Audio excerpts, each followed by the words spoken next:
السلام علیکم ورحمۃ اللہ وبرکاتہ۔ الحمدللہ رب العالمین والصلاة والسلام علی سید الانبیاء والمرسلین، اما بعد۔ بخاری شریف کا ہمارا یہ درس اور یہ سلسلہ جاری ہے۔ بخاری کا چیپٹر نمبر 7، باب نمبر 7 اور حدیث نمبر 14۔ یہ حدیث گزشتہ اتوار پڑھی تھی اور اس کے جو راوی ہے حضرت ابو ہریرہ رضی اللہ تعالیٰ عنہ، ان کا حال بھی میں نے بیان کیا تھا۔ اگلی حدیث نمبر 15 انس بن مالک سے روایت ہے۔ میں پہلے دونوں حدیث سے پڑھ لیتا ہوں۔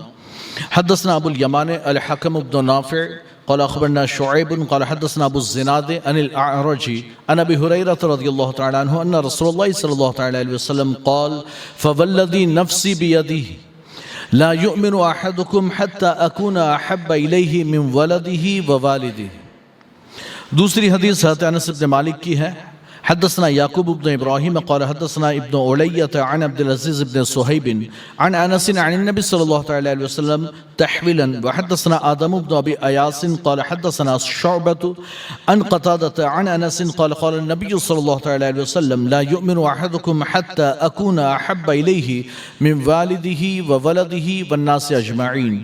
حضرت ابو ہریرہ سے روایت اور دوسری حضرت انس بن مالک سے روایت، دونوں کا معنی یہ کہ اللہ کے رسول صلی اللہ علیہ وسلم نے ارشاد فرمایا، تم میں سے اس ذات کی قسم جس کے دست قدرت میں میری جان، تم میں سے کوئی شخص مومن نہیں ہو سکتا جب تک کہ وہ اپنے والد یعنی ماں باپ اور اپنی اولاد، پہلی حدیث میں بس یہیں تک ہے، اور دوسری حدیث میں انس بن مالک کی حدیث میں والناس اجمعین، اور سارے لوگوں سے زیادہ مجھ سے محبت نہ کر لے، بندہ مومن نہیں ہو سکتا۔ اور میں نے اس سے پہلے کے درس میں بتایا تھا کہ یہاں مومن لا یؤمنوں سے مراد یہ ہے کہ مومن کامل نہیں ہو سکتا، ہے نا۔ حالانکہ اللہ رسول کی محبت تو سمجھیے کہ ایمان کی شرط اول ہے نا، شرط اول ہے، اور اگر اللہ رسول سے محبت نہ ہو تو بندہ مومن ہی نہیں ہو سکتا۔ بغیر محبت یعنی کسی میں کم زیادہ ہو ٹھیک ہے، لیکن اللہ رسول کی محبت تو ضروری اور لازمی ہے ایمان کے لیے، اس کے بغیر تو بندہ مومن ہو ہی نہیں سکتا۔ ساری ہماری جو محبت ہیں، یہ ماں باپ کی محبت، اولاد کی محبت، لوگوں سے جو ہمارے رشتے ہوتے ہیں ان سے محبت، یہ ساری محبتیں طبعی ہے۔ طبعی یعنی فطری ہے، ہمارے اندر پہلے سے موجود۔ باپ اپنی اولاد سے محبت کرنا شروع نہیں کرتا، اولاد ہو تو خود بخود محبت ہو جاتی ہے، اور اولاد ماں باپ سے کہ چلو یار اب ماں باپ سے محبت کرنی چاہیے، اور پھر وہ محبت کرے، ایسا نہیں۔ بچپنی سے جب وہ یعنی پیدا ہونے کے بعد سے تھوڑی سی سمجھ آتی ہے نا، 1 سال 1.5 سال کا ہوتا ہے نا، تبھی سے وہ ماں باپ سے محبت کرنا شروع کر دیتا ہے، جبکہ اسے تو پتہ بھی نہیں کہ محبت کیا چیز ہے، لیکن تبھی سے وہ ماں باپ سے محبت کرنا شروع کرتا ہے۔ اور یہ محبت کیسی ہوتی ہے کہ وہ یعنی ایک چھوٹا بچہ 1.5-2 سال کا، یعنی 1.5 سال کا جو ذرا سا سمجھنا ہے، وہ اسے کوئی اور اٹھاتا ہے تو رونے لگتا ہے نا، یا اگر کوئی بچہ ایسا بھی ہوتا ہے کہ وہ کسی کے پاس بھی چلا جاتا ہے، لیکن تھوڑی دیر بعد پھر وہ اس کے اگر ماں باپ میں سے کوئی آ گیا تو پھر وہ ہاتھ بڑھا کر اب لے لو مجھے، بہت کھیل لیا اس کے پاس۔ اصل ماں باپ کو تو وہ جانتا تھا، وہ اصل ماں باپ کو تو جانتا ہے، تو وہ یعنی بچپن سے اس کے دل میں ماں باپ کی محبت ہے۔ یہ محبت کیسی ہے؟ فطری ہے، یہ فطری طبعی محبت ہے کہ پہلے اس کے اندر موجود۔ تو باپ کے لیے یا ماں باپ کے لیے اپنی اولاد سے محبت، اولاد کے لیے اپنی ماں باپ سے محبت، اسی طرح سے ہمارے رشتہ داروں سے یا جو ہمارے ساتھ اچھا سلوک کریں، کوئی احسان کریں، فضل کا معاملہ کریں، ان سے ہمیں محبت ہو، یہ تو طبعی چیز ہے، غیر اختیاری۔ لیکن یہاں رسول سے جو محبت کرنی ہے وہ اختیاری محبت کرنی ہے، غیر اختیاری نہیں، وہ پہلے سے اندر نہیں ہے، ہم کو کرنی ہے، اور سب سے زیادہ کرنی ہے۔ کائنات میں سب سے زیادہ محبت اللہ رسول سے ہونی چاہیے۔ یہاں اس حدیث میں تو اللہ تبارک و تعالیٰ کا ذکر نہیں ہے، یہاں صرف حضور کا ذکر ہے، لیکن حضور کی محبت تو پھر اللہ سے محبت ہونی ہے، وہ لازم و ملزوم ہے۔ تو سرکار فرماتے ہو ذات کی قسم جس کے دست قدرت میں میری جان، تم میں سے کوئی بندہ مومن نہیں ہو سکتا جب تک میری محبت اپنے ماں باپ، اپنی اولاد اور سارے لوگوں سے زیادہ نہ ہو جائے۔ اب یہ محبت کی زیادتی ہمیں اختیار کرنی ہے، یہ خود بخود نہیں ہونی، ہمیں اختیار کرنی ہے، اور ہمیں اپنا ذہن، اچھا اب یہ ہم ذہن کیسے بنائیں گے؟ سب سے زیادہ محبت کیسے ہوگی اللہ رسول سے؟ تو ہمیں اللہ رسول سے محبت یوں زیادہ ہوگی کہ ہم ان کے احسانات کو یاد کریں، ہے نا بھائی؟ ہم یعنی کسی سے محبت کرتے ہیں نا تو تین وجہ ہو سکتی ہے، اس کا حسن و جمال ہو سکتا ہے، یا پھر اس کی عطا ہو سکتی ہے، اس کی جود و سخاوت ہو سکتی ہے، یا پھر اس کا ہم پر یعنی کہ فضل و احسان، یا اس نے ہم سے کسی چیز کو یعنی ہمیں بچایا ہو کسی چیز سے۔ یہ تین چیزیں ہیں، یہ تین طرح سے ہمیں محبت ہو سکتی ہے۔ اب حسن و جمال میں اللہ رسول یعنی رسول اللہ سے زیادہ کوئی حسین و جمیل نہیں، کائنات میں حضور سے زیادہ کوئی حسین و جمیل نہیں۔ حضرت جابر بن سمرہ رضی اللہ تعالیٰ عنہ فرماتے ہیں کہ میں بیٹھا تھا چاندنی رات میں، چاند نکلا ہوا تھا 14ویں کا چاند، جسے ہم دیکھتے ہیں نا تو واو ایسا ہمارے منہ سے نکل جاتا ہے، واو کتنا خوبصورت، ایسا ایک نکل جائے وہ چاندنی یعنی کہ 14ویں کا چاند بڑا خوبصورت ہوتا ہے۔ حضرت جابر بن سمرہ کہتے ہیں کہ سرکار بھی سرخ چادر اوڑے ہوئے بیٹھے تھے، سرخ دھاری دار چادر اوڑے ہوئے بیٹھے تھے، اور 14ویں کا چاند نکلا ہوا تھا۔ میں کبھی 14ویں کے چاند کو دیکھتا تو کبھی حضور کو دیکھتا، میں کبھی ادھر دیکھتا کبھی ادھر دیکھتا، کبھی ادھر دیکھتا کبھی ادھر۔ اللہ کی قسم 14ویں کے چاند سے بھی زیادہ خوبصورت حضور اکرم صلی اللہ علیہ وسلم۔ ہم نے تو نہیں دیکھا تو ہم نہیں جان سکتے، لیکن جنہوں نے دیکھا ہے وہ حضور کے حسن کو جانتے ہیں۔ اسی کو اعلیٰ حضرت فرماتے ہیں وہ کمال حسن حضور ہے کہ گمان نقص جہاں نہیں، وہاں یعنی نقص کا، کمی کا، داغ دھبے کا کوئی گمان بھی نہیں کر سکتا۔ اور یہی ایک ایسا پھول ہے، سارے پھول آپ کائنات میں دنیا میں جتنے بھی پھول ہیں دیکھ لیں سب میں کانٹے ہوتے ہیں۔ اعلیٰ فرماتے ہیں یہی ایک پھول ہے جو خار سے دور ہے، یہاں خار کانٹے ہیں ہی نہیں، اور یہی ایک شمع ہے، یعنی ہم جتنی بھی شمعیں روشن کر لیں دنیا میں، چاہے چراغ ہو چاہے موم بتی ہو، اس میں دھواں تو ہوتا ہی ہے، یہی ایک شمع ہے جہاں دھواں نہیں ہے، ایک ایسی شمع جہاں دھواں نہیں، ایک ایسا پھول جہاں کانٹے نہیں، اور ایک بے غبار حسن کہ جہاں بالکل کوئی کمی، کوئی عیب، کوئی نقصان موجود نہیں ہے۔ اور یہ حسن مصطفیٰ، یہ جو بیان ہو رہا ہے نا کہ چاند سے زیادہ خوبصورت، یہ تو وہ حسن ہے کہ جس میں پردے پڑے ہوئے ہیں، جس پر پردے پڑے ہوئے ہیں، ہاں یہ وہ حسن ہے۔ ورنہ تو اگر وہ پردے ہٹا دیے جائیں تو ہم جمال مصطفیٰ دیکھنے کی تاب نہیں لا سکتے ہیں۔ اچھا پھر یہ تو کبھی ادھر کبھی ادھر دیکھ رہے ہیں۔ حضرت عمرو بن عاص رضی اللہ تعالیٰ عنہ صحابی رسول، وہ تو یوں کہتے ہیں کہ اگر کوئی مجھ سے پوچھے کہ حضور کیسے دکھتے تھے میں بیان نہیں کر سکتا۔ کیوں؟ کہتے اس لیے کہ کبھی جی بھر کر میری نگاہوں نے دیکھا ہی نہیں ہے، دیکھا ہی نہیں۔ میں دیکھتا تو آپ کے حسن میں اتنی جلا ہوتی کہ میں اپنی نظریں جھکا لیتا تھا، میں یعنی کہ آنکھ بھر کر دیکھ نہیں پاتا تھا۔ گویا عمرو بن عاص کہنا چاہتے ہیں کہ جیسے ایک بندہ سورج کی طرف یا ایسے بہت زیادہ روشنی ہو اس کی طرف دیکھے تو آنکھیں چندھیاں جاتی ہیں، آنکھیں جھکا لیتا ہے بندہ۔ کہتے میں نے جب بھی سرکار کو ایسے نظر اٹھا کر دیکھا مجھے آنکھیں جھکانی پڑی ہے، اتنے حسین و جمیل ہے۔ تو کہنے کی بات یہ ہے۔ اور پھر علامہ عبدالحق محدث دہلوی نے اس پر ایک بڑا پیارا کلام آپ نے بیان کیا۔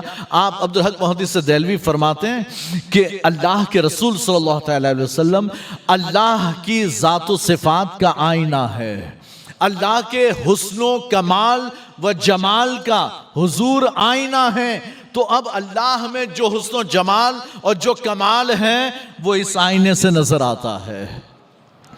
تو اللہ کے رسول صلی اللہ علیہ وسلم بڑے حسین و جمیل ہے، تو حسن و جمال کی وجہ سے۔ اور اسی پر جو ہے نا وہ حضرت یوسف، بڑا مشہور واقعہ آپ لوگوں نے آپ جانتے، میں اشارہ کر رہا ہوں کہ حسن یوسف پہ کٹی مصر میں انگشت زنا، عورتوں کی انگلیاں کٹی حسن یوسف دیکھ کر، ہے نا، سر کٹاتے ہیں تیرے نام پہ مردان عرب، عرب کے مرد آپ کے نام پر اپنی جانیں قربان کر دیتے ہیں۔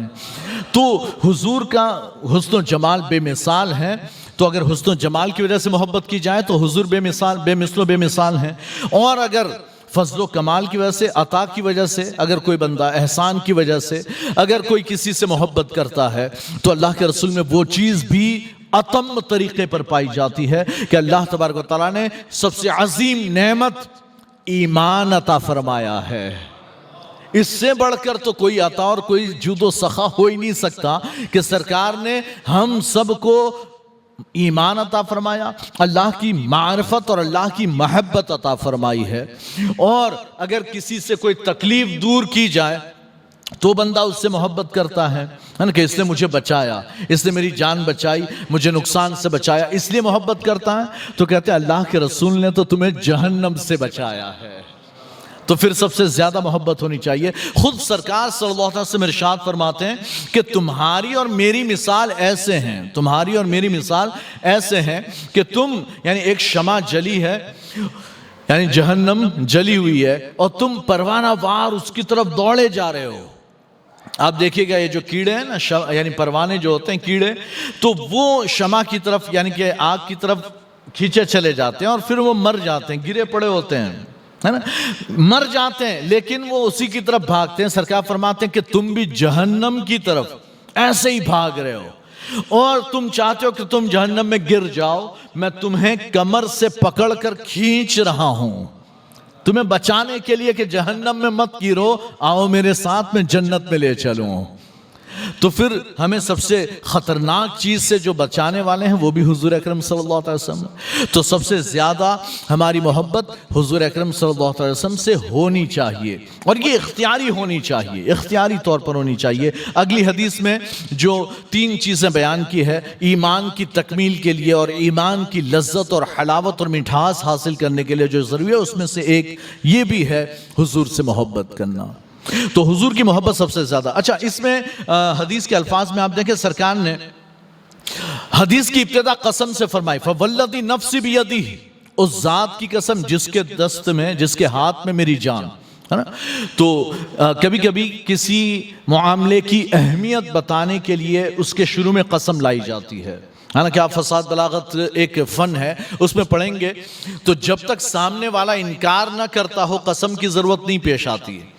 آپ کو لگے کہ سامنے والا بات نہیں مانے گا تو اس میں تاکید اور قسم لانے کی ضرورت پیش آتی ہے، لیکن ایک اسلوب یہ بھی ہے قرآن و حدیث کا کہ جب کوئی اہم بات بیان کرنا مقصود ہو تو پھر قسمیں کھائی جاتی ہے۔ اللہ نے قرآن میں بہت سی چیزوں کی قسمیں، ہمارے لیے حکم یہ ہے کہ ہم کس کی قسم کھائیں، ہم صرف اللہ کی قسم کھا سکتے ہیں، اللہ کے سوا یہ ماں کی قسم، باپ کی قسم، بھائی کی قسم، بیوی کی قسم، تیرے سر کی قسم، یہ کوئی قسم نہیں، یہ شرعی قسم نہیں ہے، یہ ساری فالتو کی قسمیں ہے نا، حقیقی قسم نہیں۔ یعنی کہ اگر کسی نے تیری یعنی کہ ماں کی قسم میں ایسا بول رہا ہوں اور وہ جھوٹ بولے گا تو کوئی فرق نہیں پڑتا، وہ دوسروں کا اعتقاد کہ ماں مر جائے گی، باپ مر جائے گا، ہمارے یہاں کوئی نہیں مرتا، کوئی نہیں مرتا، تو یہ تو سب بیکار کی قسم ہے۔ ہاں بس یہ کہ بندہ جو اگر ان سے واقعی محبت کرتا ہو تو ان کا نام لے کر ان کی قسم کھا کر جھوٹ نہیں بولے گا، لیکن حقیقت میں شرعی قسم تو صرف اللہ کی قسم ہے، اللہ کی قسم، یہ شرعی قسم۔ اور اس میں اگر بندہ قسم توڑتا ہے، قسم توڑ دیتا ہے تو پھر اسے کیا کرنا پڑتا ہے؟ کفارہ دینا پڑتا ہے۔ لیکن بہرحال یہاں یعنی اللہ نے تو ہمارے لیے حکم یہ ہے کہ اللہ کی قسم کھانا، لیکن اللہ ہر چیز کی قسم کھاتا ہے، اور کیسی کیسی قسمیں اللہ نے شہر بلد یعنی کہ خانے بیت اللہ کی قسم، شہر مکہ کی قسم یاد فرمائی، لا اقسم بہذا البلد وانت حل بہذا البلد، یہ اتنی پیاری قسم۔ اللہ فرماتا ہے محبوب اس شہر کی قسم کہ آپ اس میں رہتے ہو، شہر کی قسم اس لیے نہیں کہ اس میں مکہ ہے، صفا مروہ ہے، مقام ابراہیم ہے، آب زمزم ہے، نہیں، اس شہر کی قسم اس لیے کہ آپ اس میں رہتے ہو، وَأَنْتَ حِلٌّ بِهَذَا الْبَلَدِ، ہے نا۔ اسی طرح سے اللہ نے انجیر کی قسم یاد فرمائی، زیتون کی قسم یاد فرمائی، اللہ تبارک و تعالیٰ نے بہت سی چیزوں کی قسمیں یاد فرمائی، طور پہاڑ کی قسم یاد فرمائی، اور ان ساری قسموں پر ایک لمبی چوڑی بحث میں نہیں کرنا چاہتا، ہے نا، لیکن صرف اشارہ دے رہا ہوں کہ یہ ساری قسموں میں آپ توجہ دیں گے تو آپ کو پتا چلے گا کہ وہ کسی نہ کسی نسبت کی وجہ سے ان کا مقام بلند ہو گیا ہے۔ میں نے ایک مثال دے دی، جیسے شہر مکہ کی قسم اس لیے کہ محبوب آپ اس میں رہتے ہو، چلتے پھرتے ہو، ہے نا. تو کوہ طور کی قسم اس لیے کہ حضرت موسیٰ پر وہاں وحی نازل ہوئی تھی، وغیرہ وغیرہ. تو بات کی اہمیت بتانے کے لیے قسمیں یاد کی جاتی ہے. پھر اللہ نے اپنے محبوب کے چہرے کی قسم اور زلفوں کی قسم وغیرہ وغیرہ بھی یاد فرمائی ہے. بہرحال تو اللہ کے رسول ایک اہم بات ارشاد فرما رہے تھے، تو قسم یاد فرمائے. اب قسم میں کیا؟ والذی نفسی بیدی، اس ذات کی قسم جس کے ہاتھ میں میری جان. اب یہ ید ہاتھ کو کہتے ہیں، اللہ ہاتھ سے پاک ہے. ہمارا عقیدہ یہ ہے کہ اللہ جسم سے، جسمانیت سے، ہاتھ پیر منہ وغیرہ سے پاک ہے. تو یہ ایسے لفظوں کو متشابہات میں شمار کیا جاتا ہے. متشابہات، ایک ہے محکم اور ایک ہے متشابہ. تو جو محکم ہیں وہ تو ایسی چیزیں ہیں کہ جو کنفرم ہیں، اس پر تو یقین اور عمل کرنا ہے. لیکن جو متشابہ ہیں اس میں دو طریقے ہیں. ایک طریقہ اسلم، زیادہ سلامتی والا، وہ یہ کہ ہم یوں کہتے ہیں کہ ہمیں نہیں پتا کہ اللہ کے ہاتھ سے مراد کیا ہے، اللہ بہتر جانتا ہے. اللہ اور اس کا رسول بہتر جانے، ہمیں نہیں پتا کہ اللہ کے ہاتھ سے مراد کیا، اللہ کے چہرے سے مراد کیا، ہمیں نہیں پتا. اللہ بہتر، اللہ اور اس کے رسول جانے، ہمیں نہیں پتا. ٹھیک ہے. ہاں، ایک دوسری جماعت، یہ تو اسلم یعنی سب سے بیسٹ لوگ یہ ہیں جو کہتے ہیں اللہ جانتا ہے، ہم کو نہیں پتا. لیکن سیکنڈ نمبر پر جو سلامتی والا مذہب ہے، اسلم سے سالم ہے نا، تھوڑا سا کم لیکن سالم ہے، یہ بھی ٹھیک ہے، اہل سنت و جماعت کا مذہب ہے. اور وہ یہ کہ ہم ایسی تعویل کریں گے، ایسا معنی بیان کریں گے کہ جو آیت محکمات سے ٹکراؤ پیدا نہ کرتا ہو، جو شرعی اصول سے ٹکر نہ لیتا ہو، شرعی اصول کے خلاف نہ ہو. تو کہتے ہیں اچھا، تو پھر ایسا معنی ہم لے سکتے ہیں جیسے ید سے مراد قدرت، پاور، اختیار. تو معنی یہ ہو گیا کہ اس ذات کی قسم جس کے اختیار میں میری زندگی ہے، اس کی قسم جس کے اختیار میں میری زندگی ہے. تو کہتے ہیں یہ معنی بھی ٹھیک ہے، وہ اصول سے، نصوص سے ٹکراتا نہیں ہے اور نہ ہی محکم آیتوں سے ٹکراتا ہے، اس کے خلاف نہیں. تو یہ معنی درست. چلیں، اچھا، یہاں پر جن تین لوگوں کا ذکر کیا نا، وہ تین ہیں ماں باپ، اولاد، اور تیسرے ہیں سارے لوگ، ہے نا، سارے لوگ. تو یہاں ماں باپ کی جو محبت ہوتی ہے نا، ماں باپ سے جو محبت ہوتی ہے نا، وہ محبت تعظیم کی محبت ہوتی ہے، اجلال کی اور تعظیم کی محبت ہوتی ہے کہ ماں باپ ہم سے بڑے ہیں، ہمارے پیدا کرنے والے، اس لیے محبت ہوتی ہے. اور ماں باپ کو اولاد سے محبت ہوتی ہے، وہ شفقت و رحمت والی محبت ہوتی ہے، شفقت و رحمت والی محبت ہوتی ہے. اور سارے دیگر لوگوں سے جو محبت ہوتی ہے، وہ محبت کیسی ہوتی ہے؟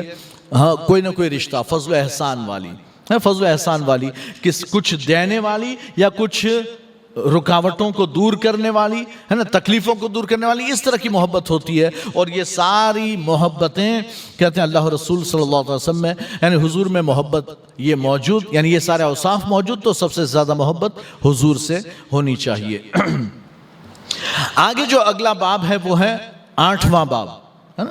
اور اس 8ویں باب میں چیپٹر میں ہے حلاوت الباب و حلاوت الایمان، ایمان کی مٹھاس اور اس کی لذت کے بیان میں.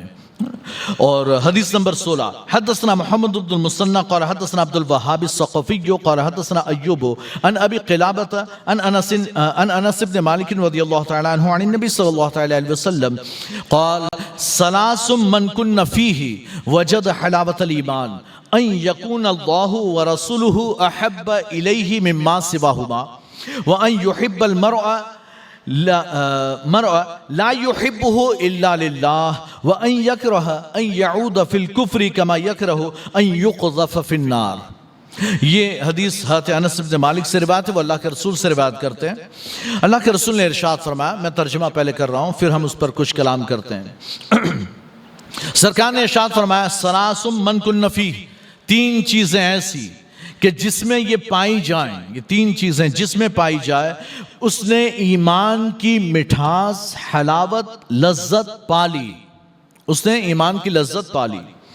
اب وہ تین چیزیں کیا؟ ان یکون اللہ ورسولہ احب الیہ مما سواہما، اللہ اور اس کے رسول ان دونوں کے سوا سے اسے سب سے زیادہ محبوب و پسندیدہ ہو، محبوب ہوں. اللہ اور اس کے رسول ان دو کے سوا سے، اچھا یہاں ایک پہلے ترجمہ کر لیتے ہیں، ان دو کے سوا سے سب سے زیادہ محبوب اور پسندیدہ ہو۔ وَأَن يُحِبَّ الْمَرْءَ، اور دوسری چیز بندہ کسی انسان سے محبت کرے تو وہ اس سے محبت نہ کرے مگر اللہ کے لیے، وہ محبت کسی بندے سے کرے تو اللہ کے لیے۔ اور تیسری چیز کہتے ہیں وہ کفر میں لوٹنے کو، مومن ہونے کے بعد کافر ہو جانے کو وہ ایسے ہی ناپسند کرے جیسے آگ میں ڈالا جانا ناپسند کرتا ہے، جیسے آگ میں ڈالے جانے کو ناپسند کرتا ہے ویسے ہی وہ کفر میں لوٹنے کو ناپسند کرے۔ تو پھر بندہ جو ہے کیا ہے، ایمان کی لذت اور حلاوت پا لیتا ہے۔ اب حدیث پر ہم کلام کرتے ہیں، یہ تین چیزیں جس میں پائی گئی وہ لذت اور حلاوت، یہ ایک تشبیہ کے لیے بیان کیا گیا۔ جیسے ہم کوئی چیز کھاتے ہیں، ہم شہد چکھیں گے تو میٹھا ہوگا، شکر کھائیں گے میٹھی ہوگی، حلوہ کھاتے میٹھا، کچھ چیزیں کڑوی ہوتی ہے، کوئی چیز تیکھی، کوئی پھیکی ہے نا، کوئی نمکین۔ تو یہاں پر سرکار نے تشبیہ دی ہے، حالانکہ اس کا ایمان کا کوئی ٹیسٹ ہوتا نہیں، ایمان کا کوئی ٹیسٹ نہیں ہے، اور وہ کوئی محسوس چیز نہیں کہ ہم اسے چکھ کر دیکھیں کہ ہاں میٹھا میٹھا، ایسی کوئی چیز نہیں ہے ایمان، ہے نا۔ ہاں شہد ہو تو ہم چکھ کر دیکھ سکتے ہیں کہ ہاں بھئی میٹھا ہے، یا کوئی بھی چیز ہو ہم چکھ کر دیکھ سکتے ہیں کہ وہ کیسی، لیکن سرکار نے محسوس چیز سے تشبیہ دی کہ جیسے کوئی چیز، جیسے شہد ہم چکھیں اور وہ بڑا میٹھا مزیدار لگتا ہے، ایسے ہی یہ تین چیزیں جس میں آ جائے گی اسے ایمان کی لذت حاصل ہو جائے گی، ایمان کی لذت حاصل ہو جائے گی، وہ ایمان میں اسے مزہ آ جائے گا۔ ہم اسے یوں کہنے ہیں، یہ لذت سے مراد کیا؟ مزہ آ گیا، یہ مزہ آ جائے گا اگر یہ تین چیزیں اس کے اندر پالی جائے۔ اچھا یہ تین چیزوں میں وہ کیا کیا ہیں؟ سب سے پہلے اللہ اور اس کے رسول کی محبت کائنات میں سب سے زیادہ، اللہ اور اس کے رسول کی محبت کائنات میں۔ اچھا یہاں مما سواہما، من سواہما نہیں فرما، من نہیں فرما، ما فرمایا۔ اب یہ یعنی کہ ایک گرامر کی بات ہے، لیکن میں آپ کو بتا دے رہا ہوں، اور بھی یعنی گرامر والے بھی سنیں تو اس سے فائدہ حاصل کر سکیں کہ من میں یعنی کہ مم ما فرمایا، مم من نہیں فرمایا۔ من اس میں موصول جو ہے نا وہ ذوی العقول کے لیے آتا ہے، اہل عقل کے لیے آتا ہے، اور ما غیر ذوی العقول کے لیے، یعنی جس میں عقل نہ ہو اس کے لیے ماں کا یوز ہوتا ہے، اور جس میں عقل ہو ان کے لیے من کا یوز ہوتا ہے، استعمال ہوتا ہے۔ مانا تو جو ہے نا، جو، وہ وغیرہ وغیرہ، تو یعنی ان ساروں سے زیادہ محبت، ان ساروں سے زیادہ محبت۔ تو اگر من ہوتا تو جتنے عقل والے ہیں ان سے زیادہ محبت بندے کو اللہ اور رسول سے ہونی چاہیے، جتنے عقل والے ہیں ان سے زیادہ محبت اللہ اور رسول سے ہونی چاہیے۔ نہیں، من نہیں فرما، مما، چاہے عقل والے ہوں چاہے غیر عقل والے ہوں، سب آگے ما عموم کے لیے، ساروں سے کہتے ہیں انسان سے بھی زیادہ محبت ہونی چاہیے، اور چیزوں سے بھی زیادہ محبت، جانوروں سے بھی زیادہ محبت، ہر چیز سے زیادہ محبت ہونی چاہیے۔ مطلب یہ ہے، اب یہاں بندے کو وہ اشعار سمجھ میں آ جائیں گے، بندے کو وہ اشعار سمجھ میں آ جائیں گے جہاں بندہ یوں کہتا ہے کہ مجھے ہے نا اگر مدینہ اور جنت اگر دو میں سے آپشن دیا جائے تو میں جنت چھوڑ کر مدینہ اختیار کروں گا۔ یہ وہ محبت ہے کہ بندہ جنت پر بھی محبت رسول کو ترجیح دیتا ہے کہ حضور کو چھوڑ کر تو میں کہیں نہیں جاؤں گا، میں یہ در چھوڑ کر کہیں نہیں جانا چاہتا۔ اگر جنت بھی ملے نا کہ یہ چھوڑ دے جنت ملے گی، کہتے تب بھی نہیں چھوڑنا چاہتا۔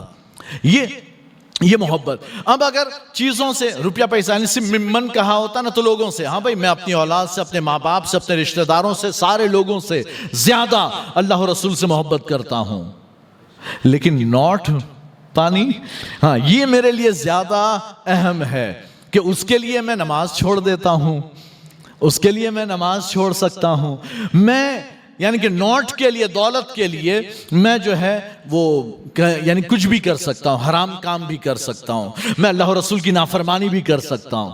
ہو سکتا اللہ اور رسول نے منع کیا ہوگا ٹھیک ہے، لیکن نوٹ جہاں آ رہے ہیں وہاں تو میں ان کی بھی نہیں سنتا، یہ بات آ جاتی۔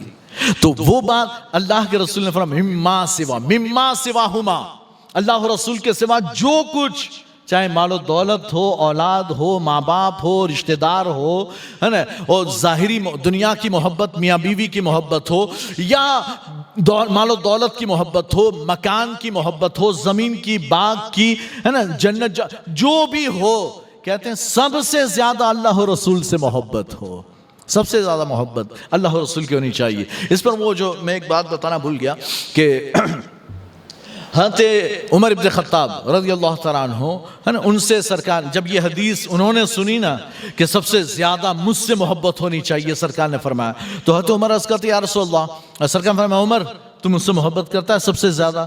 تو حضرت عمر عرض کرتے یا رسول اللہ میں آپ سے بھی محبت کرتا ہوں، بہت محبت کرتا ہوں، آپ سے بہت محبت کرتا ہوں، لیکن میرے دل میں اولاد کی، مال و دولت کی، اپنے آپ کی، سب کی محبتیں بھی ہے۔ سرکار فرماتے نہیں اے عمر، ایک ہاتھ مارا آپ کے سینے پر اور پھر فرمایا کہ اب تو کہا کہ یا رسول اللہ ساری محبت نکل گئی، صرف اپنے آپ کی محبت باقی ہے، آپ سے بھی محبت ہے اور اپنے آپ کی بھی محبت ہے۔ سرکار نے ایک اور ہاتھ سینے پر مارا، فرمایا اے عمر اب؟ حضرت عمر عرض کرتے یا رسول اللہ اپنی جان سے بھی زیادہ آپ سے محبت کرتا ہوں۔ تو سرکار نے فرمایا الآن یا عمر، اے عمر اب تیرا ایمان مکمل ہو گیا ہے، اب تیرا ایمان مکمل ہوا۔ تو یہ محبت، اللہ رسول کی محبت سب سے زیادہ اوپر ہونی چاہیے، سب سے زیادہ۔ اچھا، بندہ جب اللہ رسول سے سب سے زیادہ محبت کرے گا نا تو پھر وہ اللہ رسول کے دشمنوں سے دوستی کرے گا؟ نہیں کرے گا۔ اللہ رسول کو جو لوگ نہیں مانتے ہیں کیا وہ ان کے ساتھ پیار محبت والا، دوستی والا تعلق رکھے گا؟ نہیں رکھے گا۔ کاروبار والے معاملات الگ ہیں، دنیاوی معاملات الگ چیز ہیں، لیکن وہ اس طرح کے معاملات، دوستی، پیار محبت والے معاملات نہیں رکھے گا کہ بھئی جو میرے اللہ اور رسول کا نہیں میں اس کا کیسے ہو سکتا ہوں، وہ میرا کیسے ہو سکتا ہے نا۔ ایک بات مجھے یاد آئی کہ میں نے یعنی کہ ہماری شب برات کے موقع پر سوال جواب میں جو ایک بد مذہبوں کے پیچھے نماز کے تعلق سے جو سوال کیا گیا تھا نا، تو اس میں میں نے بتایا تھا کہ بھئی نہیں پڑھنی چاہیے، اس پر جو دھمال ہوئی، جو دھمال ہیں ہے نا، اور لوگ گالیاں بھی دے رہے ہیں بہت، ہے نا۔ لیکن میں تو یہ کہتا ہوں کہ میں نے کیا کہا، بد مذہب، بد عقیدہ کے پیچھے نماز پڑھنا جائز نہیں۔ یہ جتنے ٹوٹ پڑے نا سب اپنے آپ کو بد مذہب اور بد عقیدہ سمجھ رہے ہیں، وہ سمجھ رہے ہیں کہ ہم بد مذہب ہیں۔ میں نے تو کوئی نام نہیں لیا ہے نا، لیکن اچھا پھر ایک کہہ رہا ہے تو پھر تو آپ مکہ مدینہ میں بھی ان اماموں کے پیچھے نماز نہیں پڑھیں گے، ہے نا، یعنی مطلب وہ سمجھ رہا ہے کہ مکہ مدینہ کا امام بد مذہب، بد عقیدہ ہے۔ بھائی میں نے کچھ کہا ہی، میں نے تو صرف اتنا کہا کہ بد مذہب، بد عقیدہ کے پیچھے نماز پڑھنا درست نہیں۔ یہ جتنے مجھ پر ٹوٹ پڑے وہ خود سمجھتے ہیں کہ ہم بد مذہب، بد عقیدہ ہیں، تبھی تو ان کو برا لگ رہا ہے۔ مرچی کس کو لگے گی؟ آپ میں سے کسی کو برا نہیں لگا نا، لیکن جس کو لگا وہ سمجھتا ہے کہ میں بد مذہب ہوں، بد عقیدہ، اگر وہ اپنے آپ کو بد مذہب ہے نا۔ تو میں نے یعنی وہ کہہ رہے ہیں کیسے اختلاف کی اور امت کو توڑنے کی بات کرتے ہو وغیرہ وغیرہ۔ تو میرا ایک سوال، قادیانی کے پیچھے نماز پڑھ لے گا؟ بتا دے۔ وہ اگر یہ کہتا ہے بد مذہب، بد عقیدہ کچھ نہیں ہوتا، ایک سوال کہ کیا تو قادیانی شیعہ کے پیچھے بھی کھڑے ہو کر نماز پڑھ لے گا؟ تو بتا، تیرے مفتی سے پوچھ، اور وہ جائز کہتا ہو تو مجھے بتانا، پھر میں کہوں گا کہ تو امت کو نہیں توڑتا، پھر میں کہوں گا تو امت نہیں توڑتا، ورنہ تو بھی امت توڑے گا، تیرا باپ بھی توڑے گا، تیرا مفتی بھی توڑے گا۔ صرف ایک سوال، قادیانی کے پیچھے پڑھے گا نماز؟ اس لیے کہ وہ بھی اپنے آپ کو مسلمان کہتے ہیں، وہ بھی کلمہ پڑھتے ہیں، ہاں وہ بھی ہے۔ تو کہنے کی بات یہ ہے کہ جتنے ٹوٹ پڑے، بہرحال چلیں، تو اللہ رسول سے سب سے زیادہ محبت ہونی ہمارے لیے ضروری ہے۔ تو جب اللہ رسول کی محبت سب سے زیادہ ہوگی، ہمارے وہ رگ و ریشے میں رج بس جائے گی، ہمارے جسم، خون، گوشت میں اللہ رسول کی محبت ہوگی، تو پھر امام نووی، قاضی عیاض اور یہ سارے ائمہ وہ فرماتے ہیں کہ پھر اس کا، علامہ ابن بطال مالکی یہ سب کہتے ہیں کہ پھر اس کا اللہ رسول کی محبت کا تقاضا یہ ہے۔ محبت پتہ کیسے چلے گی کہ تمہیں سب سے زیادہ محبت؟ کہتے ہیں کہ اللہ رسول کے حکم پر عمل کریں، انہوں نے جن چیزوں سے منع کیا اس سے رک جائیں، تو پتہ چلے کہ تم اللہ رسول سے محبت کرتے ہو۔ یہ کیسی محبت کہ بندہ کہے کہ میں سب سے زیادہ آپ سے محبت کرتا ہوں، اور یہ کہہ کر پھر وہ آپ کی مخالفت کرے، آپ کی بات نہ مانے۔ کہتے یہ کیسی محبت؟ پتہ چلا یہ محبت ابھی ادھوری ہے۔ ہم مکمل محبت کرنے کی ضرورت ہے۔ پھر اور یہ اگر کامل ہو جائے گی نا تو آگے والا جو ہے نا کہ پھر محبت صرف اللہ کے لیے کرے، یعنی بندہ اگر کسی سے دوستی کرتا ہے تو اللہ کی محبت میں کرتا ہے، صرف اس لیے کہ یہ بھی میرا مومن بھائی ہے، یہ نمازی بھائی ہے، یہ نیک ہے۔ اور پھر یہ اولیاء اللہ سے محبت، پیروں سے محبت، اہل مزار سے محبت، یہ کیوں ہوتی ہے؟ اللہ کی خاطر، اللہ کی خاطر۔ مثال کے طور پر یہاں جتنے بھی اونا میں جو مزار ہیں، چاہے وہ حضرت شاہ ہوں، چاہے میرا شاہ ہو، چاہے یہ ہمارے جمال الدین غوری بابا ہوں، یا جتنے بھی ہیں اونا میں تو کسی کو نہیں جانتا تھا نا، جب تک میں اونا نہیں آیا تھا میں کسی کو نہیں جانتا تھا۔ جس دن آیا میں نے تب بھی نہیں جانا کہ یہاں کوئی جمال الدین غوری ہے، میں نے نہیں جانا۔ لیکن جب مجھے پتا چلا کہ بھئی یہ جو ہے نا وہ حضرت شاہ ہیں، یا یہ فلاں یعنی کہ سید میرا شاہ ہے، تو بھئی ہاں ہے، تو ہم نے فاتحہ پڑھ لیا۔ پھر جس دن پہلی بار مسجد غوری میں آیا اور دیکھا یہاں بھی مزار ہے، کس کا ہے نہیں پتا تھا، لیکن میں نے فاتحہ پڑھا، بعد میں پتا چلا نام ہی ان کی مسجد کا نام ہی ان کے نام پر ہے، جمال الدین غوری رحمۃ اللہ تعالی علیہ۔ اب ہو گئی محبت۔ ہم کیوں ان سے محبت کیوں ہے؟ کہ وہ اللہ کے نیک بندے ہیں۔ ہم بغداد کبھی، بہت سے لوگ ہیں جو بغداد کبھی گئے ہی نہیں، ہم نے نہ غوث اعظم کو دیکھا نہ ان کو پایا، کچھ نہیں، لیکن ہماری محبت ان سے دیکھو تو صحیح، نام آتا ہے تو ہم جھوم اٹھے ہیں، نام آئے تو جھوم اٹھے، اور مدد کے لیے یا غوث المدد۔